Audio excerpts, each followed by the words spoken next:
spin. Sinalubong ni Dennis Espino sa ere. And Espino will be charged with a foul.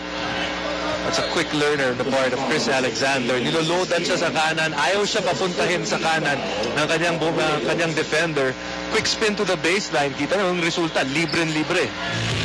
Samantala, sinalid si Dennis Espino and he will get 2 shots. Samantala, ito, yung Tikada, TM Twist.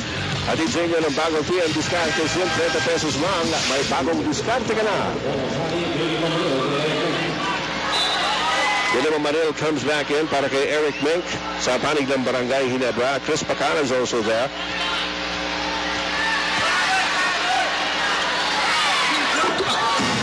And Chris Alexander makes the 3-point play. At pinaba ang lamang ng Santa Lucia down to 9 at 33-24.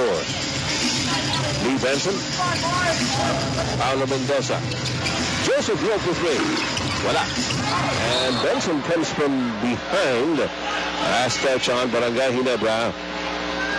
Ito si Benson, parang yung pag talagang nasa puso niya yung magtrabaho, nakikita mo resulta.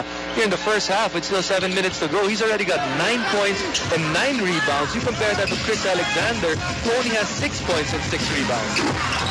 And this time at the TM Twist, galing kay Ryan Reyes. He's got 4 points so far.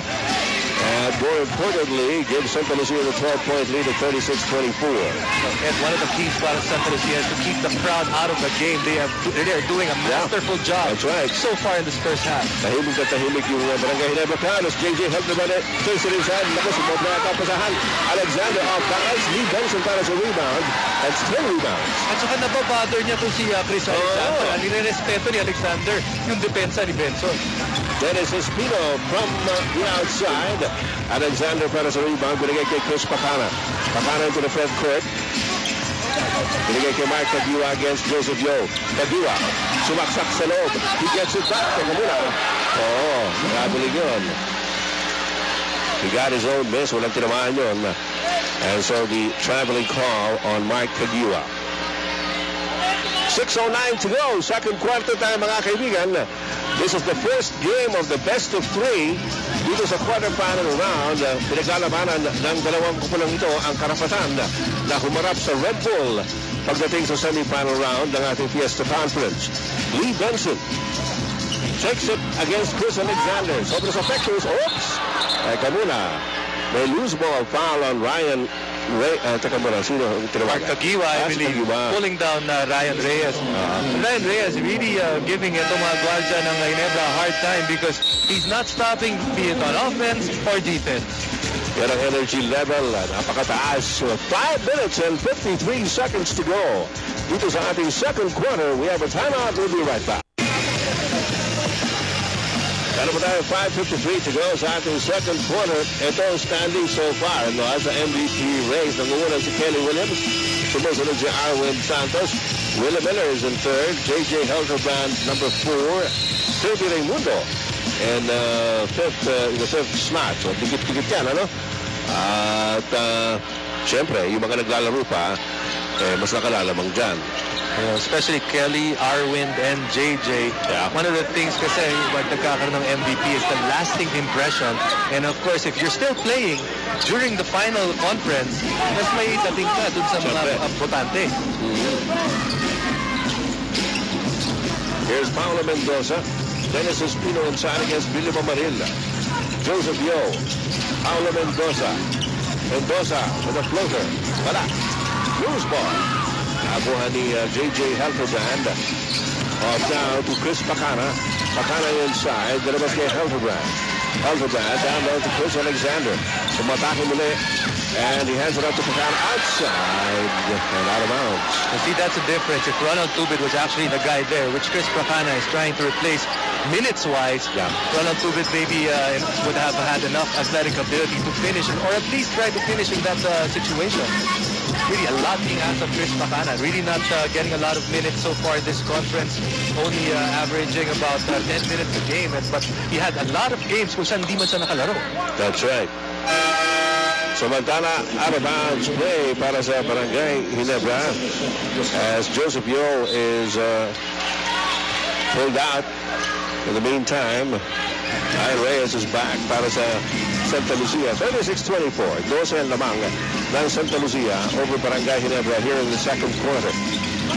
Sunday Salvacion.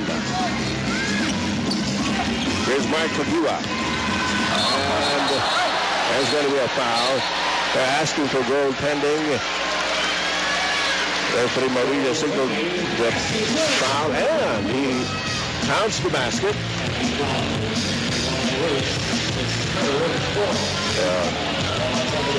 Ryan Reyes just picked up his third personal foul. Goaltending on. And Mark Caguia will be shooting for the three-point play. Mark Caguia is doing everything in his power to keep his team afloat. He's already got 12 points, and remember, this guy didn't even start for his team. That's right. He's been the one bright spot for the Gin Kings so far in this first half. 10-point lead para sa Santa Lucia. Meron pa tayong 4:35 to go. Second quarter. Paulo Mendoza, Dennis Espino. Mendoza ulit. Balik ulit kay Espino. Espino inside the handoff. Lee Benson goes up for the easy two. He's got 11 points in the game so far. The import of Santa Lucia Realty. Chris Alexander was in the area code, but remember, he's got 2 personal fouls, making sure that he doesn't pick up a third one in the first half.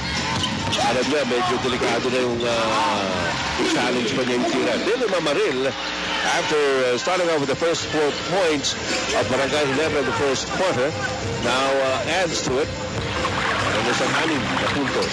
Billy Mamaril. Ayun. Ando sa low post, Kelly Williams at saka si Sunday Salvacion ang tutumbang preso. Patintero pala. Second down Sunday. See, that's the thing that I was saying with Kelly Williams para sa Barangay Ginebra. If you put Sunday on him, Sunday is making sure that he doesn't stay at the post because natatakot siya sa strength ni Kelly Williams. He's trying to push him out. That's why he got that foul. Pag malalaki naman yung bumabantay sa kanya, kailangan sila sumag sa kanya dahil sa bilis ni Kelly Williams.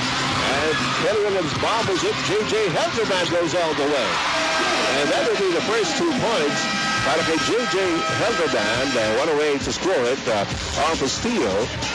At ibinaba na naman niya ang lamang ng Santa Lucia down to 8 points at 38-30. Meron pa tayo 3 minutes and 44 seconds remaining in the second quarter. Abalik po tayo for more action here at the Cuneta Astrodome. But because Kelly's the #1 in statistical points in MVP, and Ryan's the leading rookie of the year, if you get eliminated in this, your individual awards is like washed out already. That's what Kelly said. They don't care about the individual awards. They cared about the team. And I told the guys, hey, your teammates is really caring for this team. You have to support him as well because he thinks about the team first rather than his individual awards.